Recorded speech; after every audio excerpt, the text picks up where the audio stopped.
So dy over dz. Z is our independent variable, right? Is equal to, first thing is a product rule, isn't it? So u prime z becomes 1, and then inverse cosine of z plus z, and then we get stuck right away, right? Don't we need a formula to do this? Nope. Watch this. On a side, then this is a nice side note. See, we'll let somebody give me a variable. Y. Was it so hard? To be cosine, inverse cosine of z. And then we do this on a side separately. You get it? So then we have cosine y is equal to z, eh? And it's just our normal business as usual derivative, so it becomes negative sine y, then dy over dx, and the other side becomes, oh, I screwed up. Can you catch my mistake? What is my mistake? Never mind. You did dy over dx instead of dy. Z is our variable, independent variable. You get it? Okay, so dy over dz is equal to negative cosecant ya. And then let's draw the triangle. This is cosine, so it exists in first and second quadrant, like this and like this, eh? And cosine y, so y being this angle, has to be z, so we put z here and 1 here, eh? Still with me? And I need that side right there. That, of course, is square root of 1 minus z squared, eh? So coming back here, so negative cosecant is this thingy over that thingy, right? Cosecant is this thingy over that thingy. So we have negative 1 over square root of 1 minus c squared. You with me so far? Okay, this thingy goes back here. You get it? So now we're back. So that thingy is negative, changing this to negative z, let's do it this way. Z over square root of 1 minus z squared. So far, so good. Now, this thing is just regular power rule, so I'm going to attach it here. That's just 1/2 power, eh? So it will become minus 1/2, and then negative 1/2, eh? You notice that I always just write this first and not fill this thing in to emphasize the chain rule. I mean, this is a teaching habit, but even in practice, it's a really good habit, right? And then you fill it in, and as soon as you fill in, you can take a derivative. This is a good habit, okay? Now we simplify everything together. Can you simplify that on your own? Yeah, I think I'm gonna let you do that, right? Okay, do you notice that these things cancel? This whole thingy, that thingy cancel?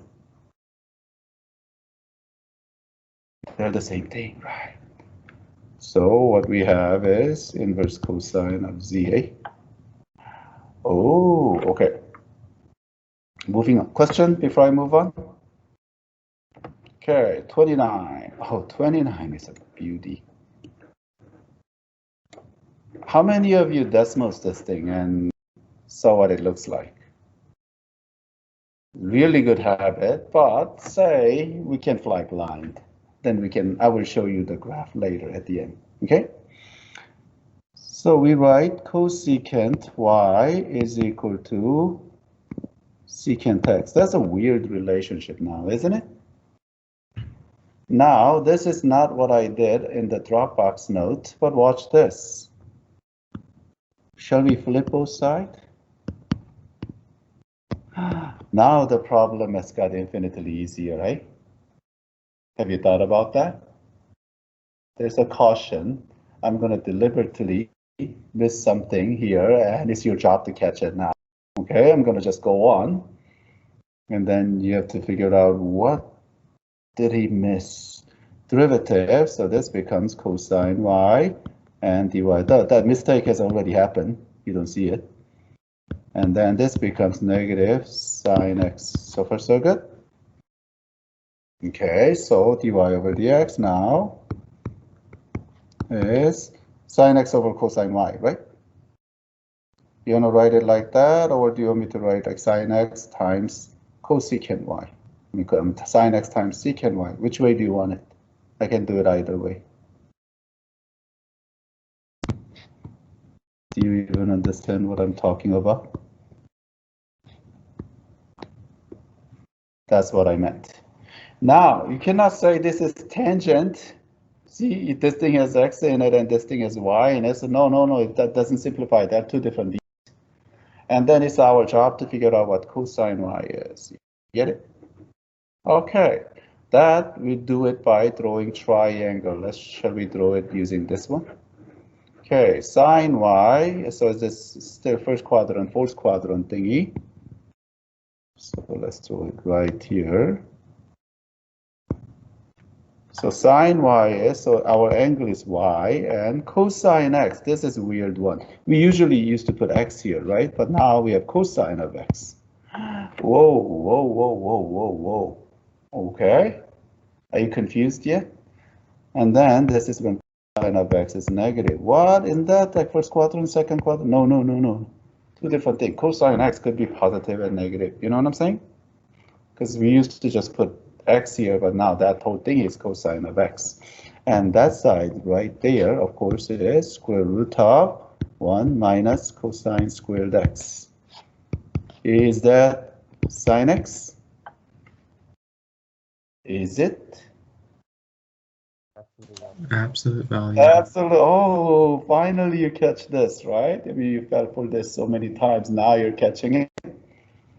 Okay, so now we have to figure out cosine of that angle y. Okay, so we have negative sine x, and what is a cosine of this angle? Cosine is this side over that side, so it's this. Wouldn't it be nice if there's no absolute value? Then we can just cancel and say it's -1, right? Nope. What does this thing look like now? Do we remember how to simplify this? Let me refresh your memory on the side here. Do you remember what this thing was? It's just 1 or -1, right? Fx is positive and x is negative. You remember that thing? Do you want me to figure it out for you one more time, or do you get it? Okay, so this thing here all depends on whether that sine x is positive or sine x is negative, isn't it?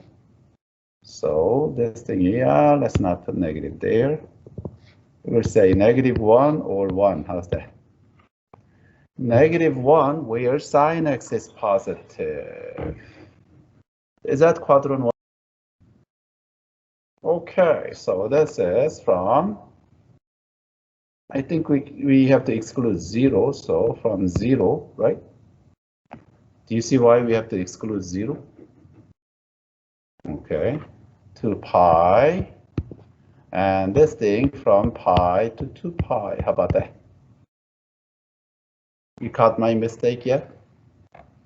There is a mistake. Do you have to exclude pi over 2 and 3? Yeah, why do you have to exclude pi over 2? Was the secant at the beginning? Do you remember our discussion about the domain and range? Domain of a derivative has to be a subset of domain of the original function. See this thing? They have vertical asymptotes. So if once you convert it into this, they are not exactly the same thing. You have to take out the vertical asymptotes. You know what I'm saying? See, even if I don't require you to write it, you're still thinking about it. You're constantly thinking about domain and range. And there's a last chance to redeem. See, when actually there's no more chance, so this thing doesn't really tell you, because it only tells you to exclude this. You get it? Do you get it? X cannot be pi over 2 because there's a vertical asymptote there. You know what I'm saying? Maybe we should have written it here then, right? Here, x is not equal to pi over 2, and x is not equal to 3 pi over 2. That was the mistake that I was talking about. Important lesson here, right? Okay, if in the Dropbox note, I didn't do it this way, I just carried it with a cosine and secant, and my motivation, if I suspect why I did that a few years ago, is then you don't have to worry about this. It still translates. Okay, so let's amend our answers. Shove that to the side. So we have to put pi over 2. Wrong color, right? Why am I so anal? Don't answer that question. And then pi over 2. And this thing is to 3 pi over 2.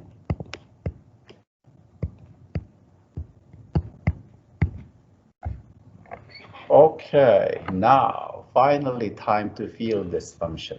Slope of this function is -1, +1, -1, positive. What is that thing? What does it look like? Okay, I have made it already, so let me make a copy of it. And I'm gonna paste it right here. Wow, this computer is so slow, right? This is what it looks like. Amazing, isn't it? It's kind of like pointed cosine function. So slope is -1, +1, -1, +1, and it alternates. Beauty, eh? Questions before I move on? Okay, moving on. So 41 now. Was this second derivative? Or is it just the first derivative? Second derivative. Second derivative. Okay, that's beautiful. Okay, in terms of x and y. Oh, this is ugly. Okay, suck it up and do it. So, taking an implicit derivative on both sides, so this becomes 3y squared and dy over dx plus dy over dx. So far so good? Oops. Y'all with me? Is equal to derivative -2 sine x. Y'all there?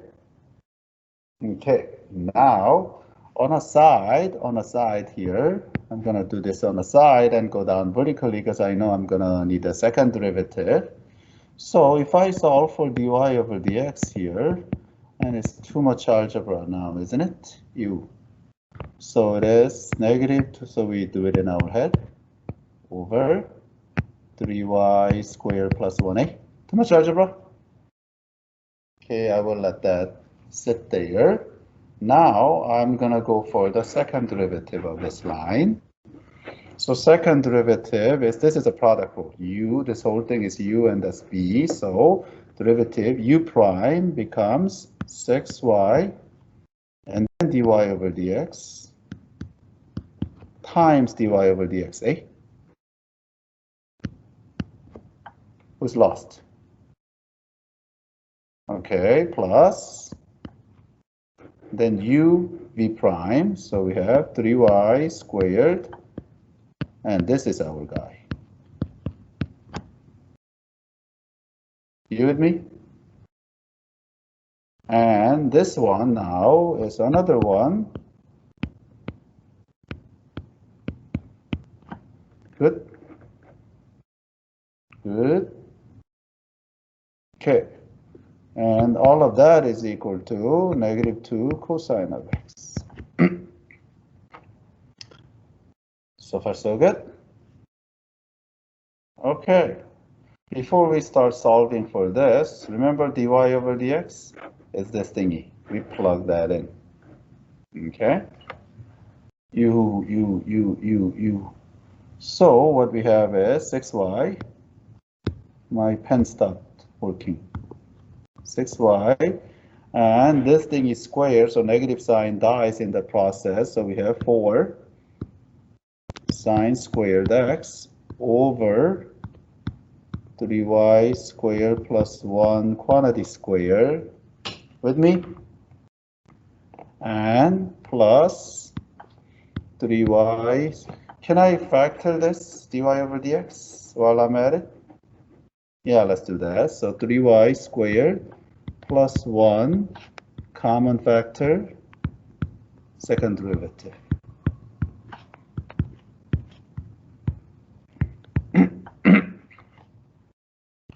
You with me? Now solving for this thingy, so we have this d squared y over dx squared is equal to u.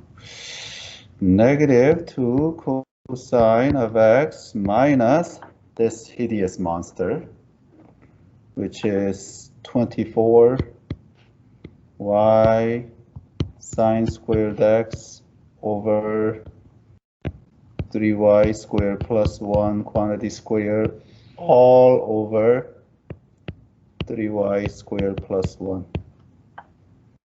Good. Now, how do we simplify this thing?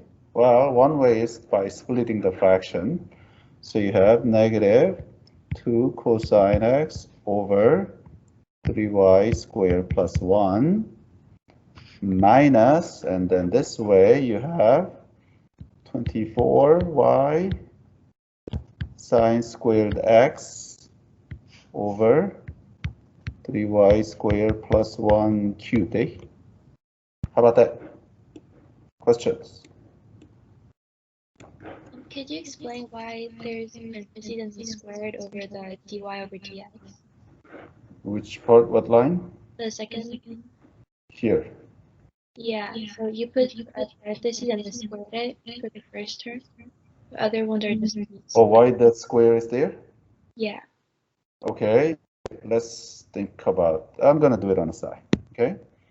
So I wanna take a derivative of 3y squared times dy over dx here, right? So this is u and this is v. So that becomes u prime, which is 6 y and dy over dx, and v, which is dy over dx, plus 3y squared d squared y over dx squared. Do you see why that there are two of them? Because derivative of this itself has dy over dx with a chain rule, then multiplied by v. Okay. Oh. Thank you. Good. Mhm. Okay, next question before I move on to 51. How simplified? Wait, you're breaking up?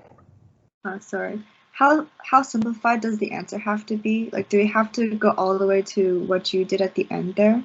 Yeah, this is kind of ugly, right? Especially when you see this thingy and this thingy is exactly the same. Either you have it like that or just one gigantic common denominator. Okay. Okay, anybody else before I move on to 51? Mr. Kim, Yeah, Vivian. you could, instead of taking for the second derivative, instead of doing it again for the formula, like for the equation, you could also just take the derivative of dy over dx, right? Yeah, With that's- quotient rule? With the quotient rule, yes, it gives you exactly the same thing. Okay. I just personally hate quotient rule so much that I do everything and anything to avoid it. But yeah, that's your choice. Any other? Move on to 51 now? If Yeah. the question had like only asked for the first derivative, can the answer have like y in it, or do you have Yeah. to substitute? Sure. No, okay. there's no way to solve for y here, right? As you can see. Oh, yeah. So yeah, this becomes your final answer. So Right. whenever we do implicit derivative, unless otherwise specified, your answer has x and y in it. Okay?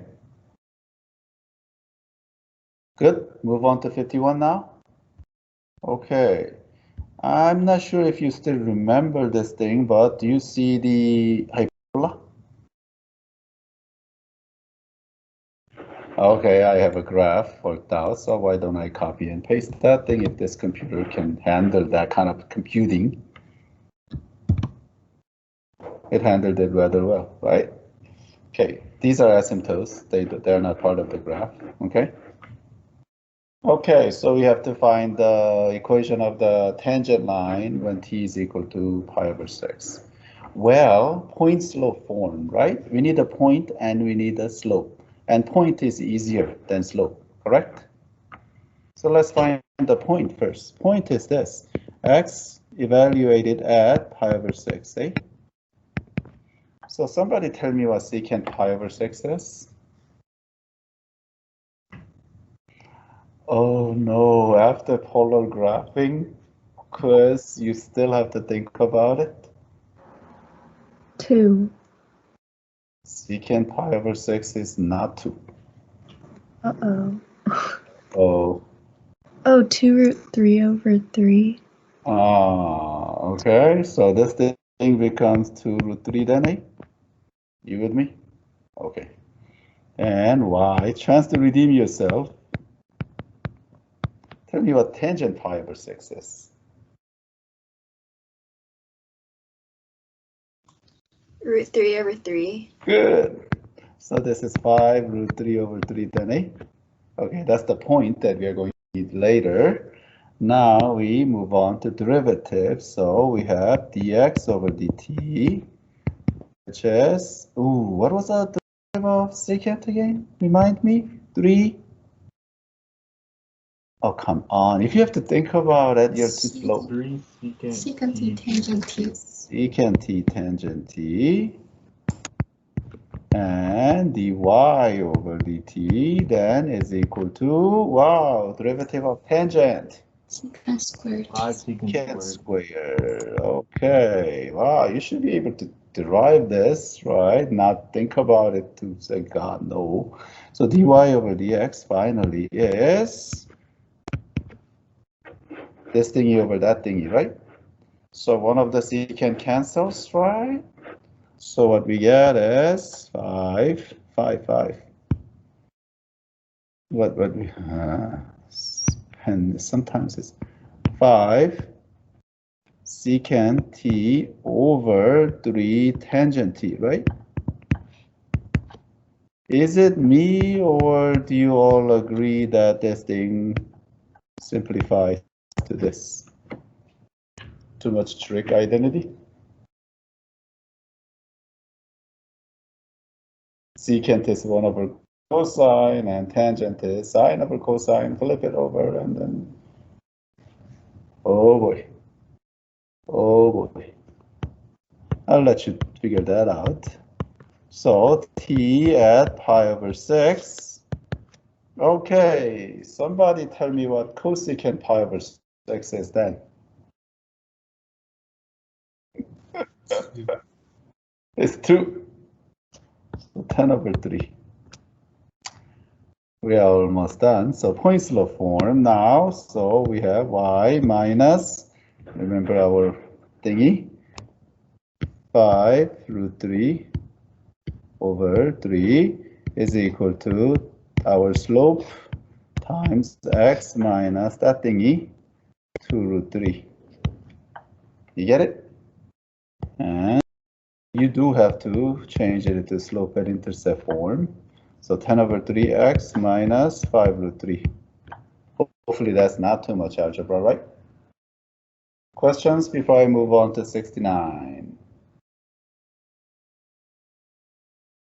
Okay, moving on to 69. Okay, wow, let's just think about this a little bit before we start diving in. See, do you see this r is a function of theta, hey? Are you okay with that kind of function notation? Using the variable itself as a function. You've seen that before, right? Okay.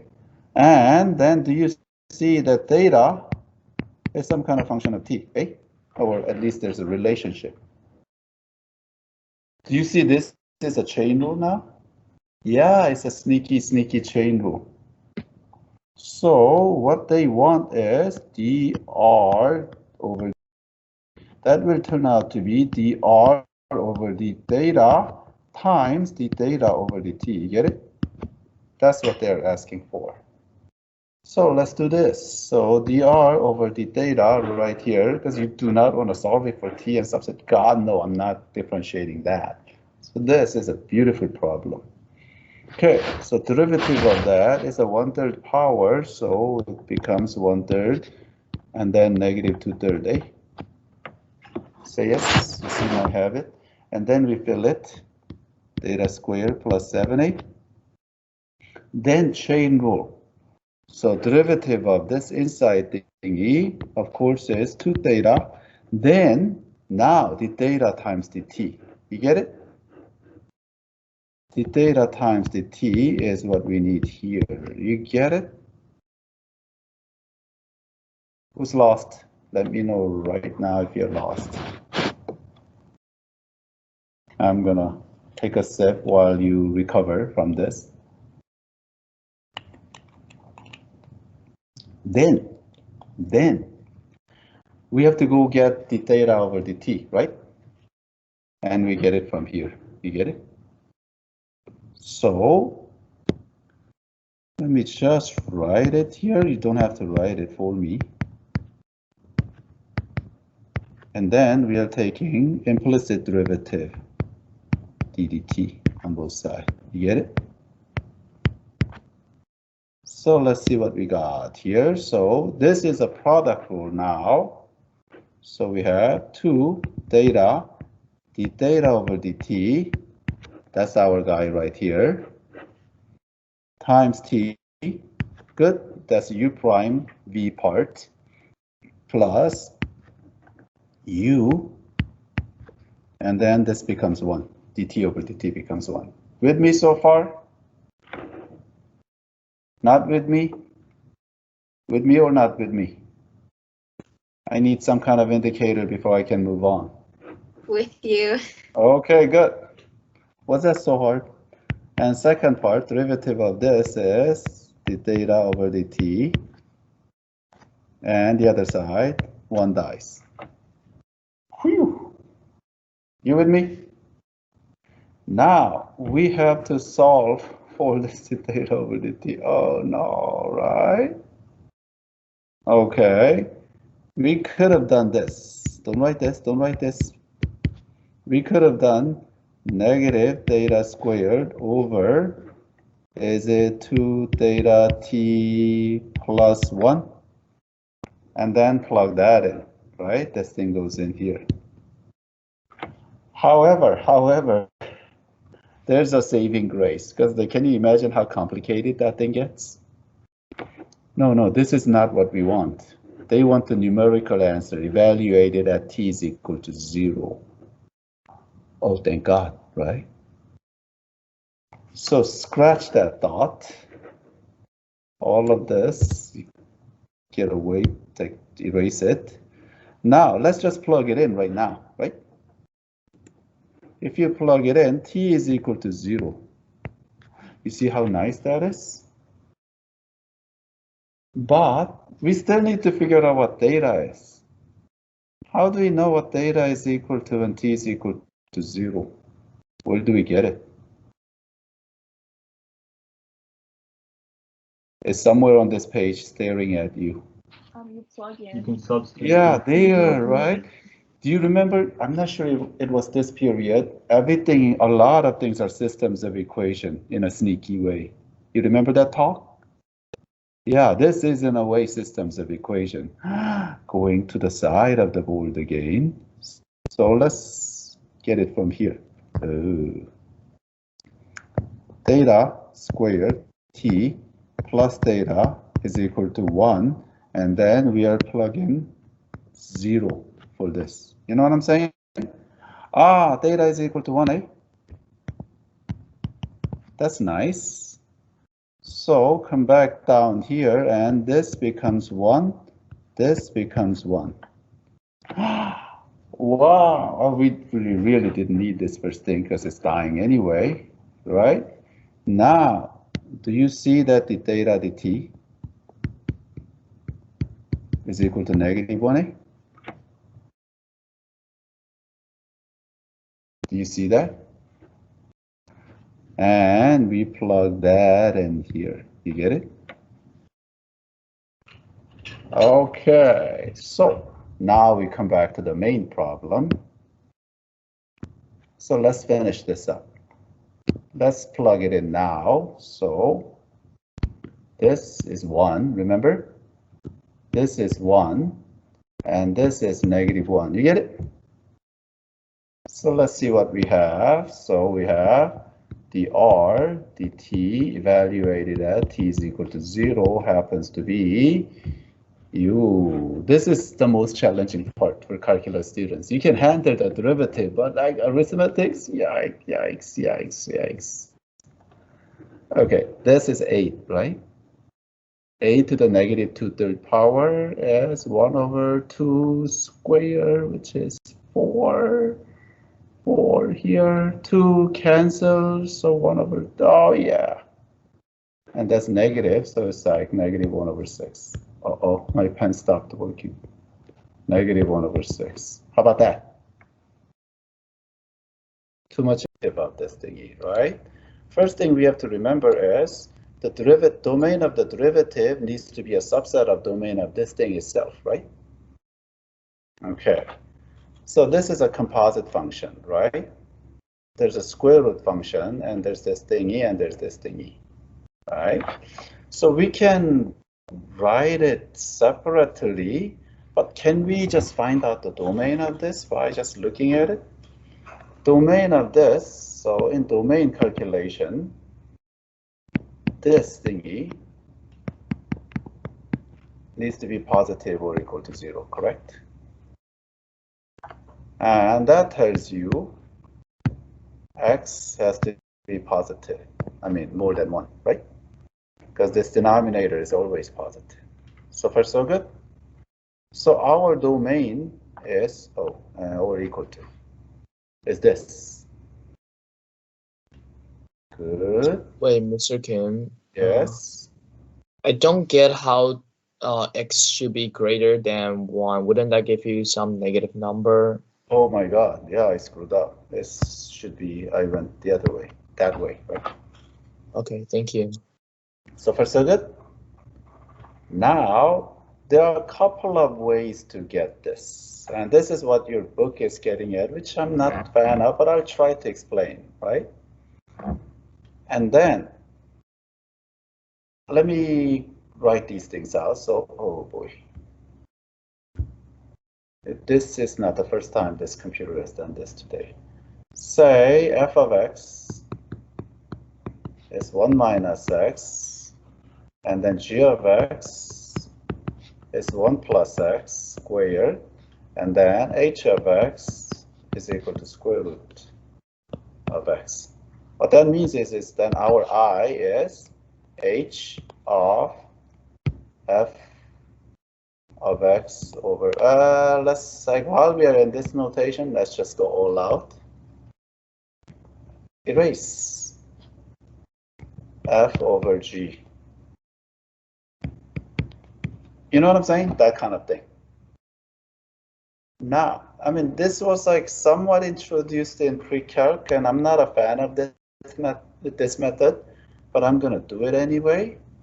So if you were to take a derivative and then how these things are related, let's just look at the domain of h. Domain of h is x has to be greater than or equal to 0, right?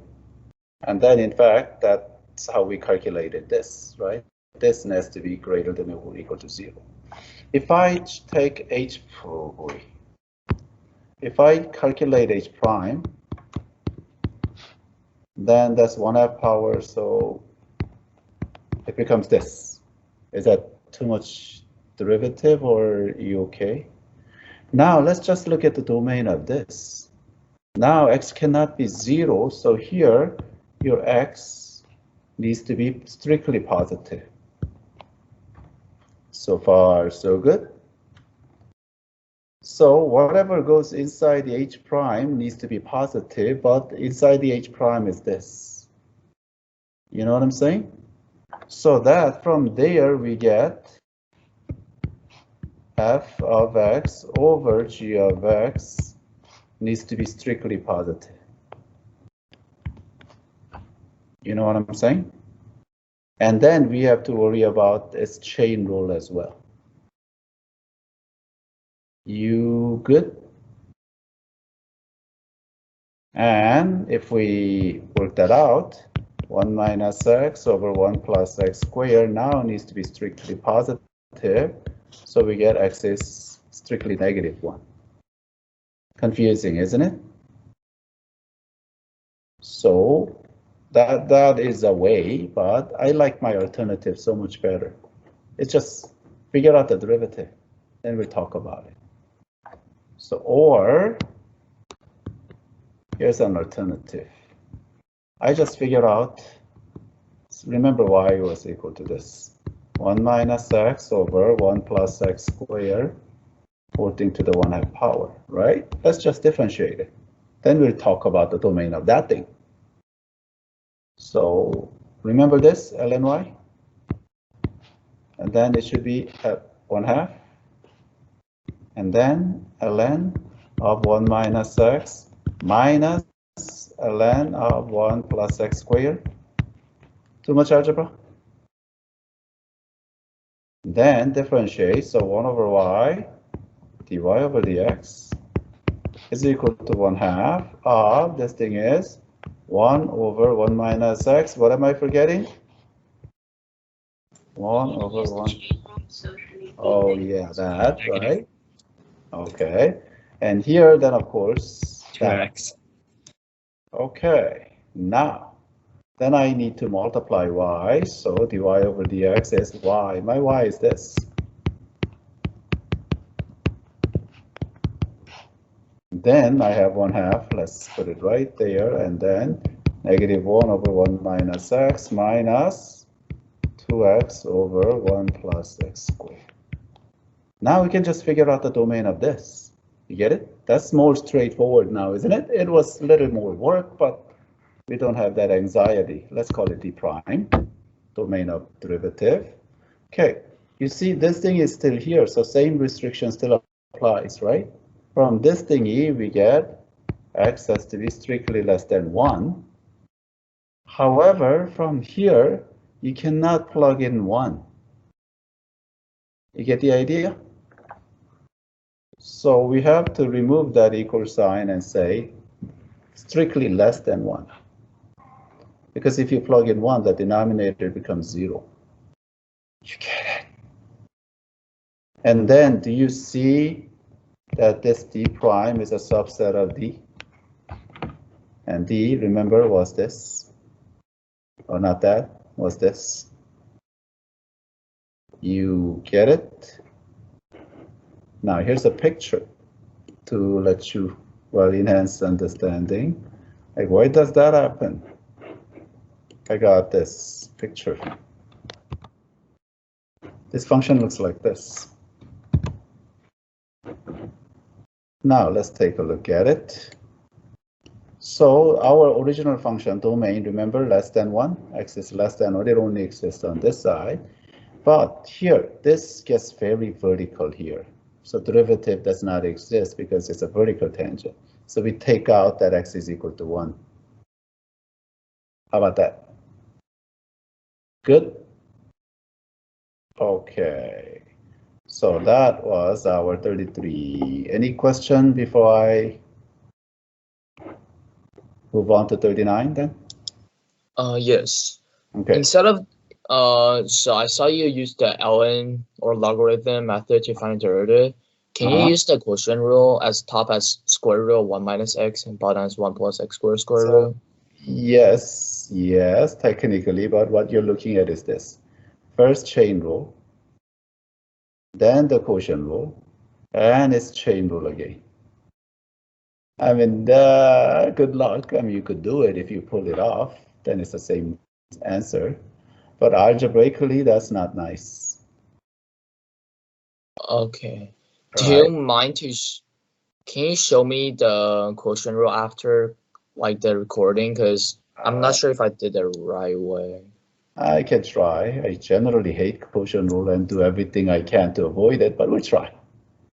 Okay, thank you. Yeah, let's get to 39. Okay, 39. We need to find the second derivative, right? Okay, so let's do it. So this thing becomes 3x squared, and this thing becomes 3y squared, then it's dy over dx now, right? Good. And the other side becomes 0. So far, so good. Now, from here, I'm going to do this on a side. dy over dx is equal to negative x squared over y squared, right? Hopefully, that's not too much algebra. The reason I did it on the side is because I'm going to take another derivative of this now, okay? So 6x plus 6y. Now, actually, I'm going to do it in longer steps. 6y, and there's a dy over dx, chain rule, and there's another dy over dx. This is a u prime v. Good? You see why there are two of them? This thing creates another dy over dx, and that was already there. Now, u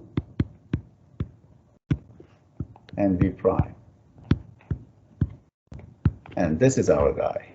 You get it? Is equal to 0.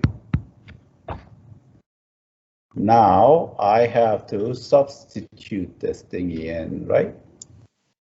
Okay. So Sorry, Mr. King. Yeah. Yeah, can you explain the third chunk a little bit? That's the second part of the product rule, right? Yeah. U v prime.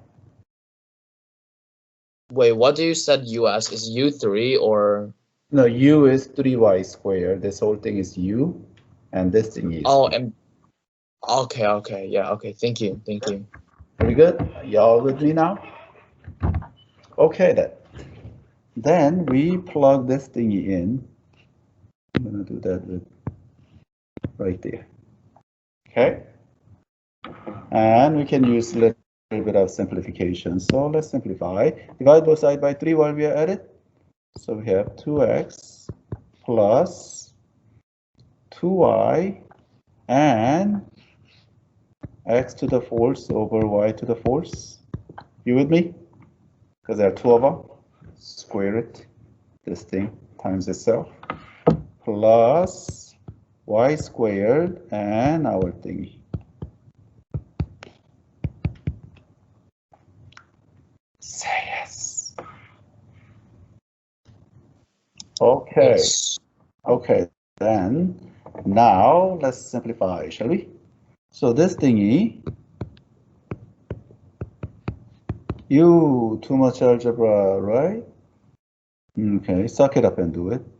Negative 2x minus 2x to the fourth over y cubed. Simplifying, one y has got cancelled. Over y squared. You with me? And then there's a little weird thingy at the answer key, so I'm gonna show you what that trick is, okay? Simplify this and have y cubed, or y to the fifth as a common denominator. So the second part is easy. That is negative 2x to the fourth, right? What is the first thingy then? Is that 2xy cubed? Too much algebra? Should it be a negative in the front or? Yeah. Okay. Now, watch this. Negative 2x as a common factor. Then we have y cubed plus x cubed, right? And you're still wondering where is this thing going, right? What is so x cubed, y cubed plus x cubed? Somebody tell me what that is? Somebody, that's 1. Ah, that's where the book gets this answer. Magic, huh?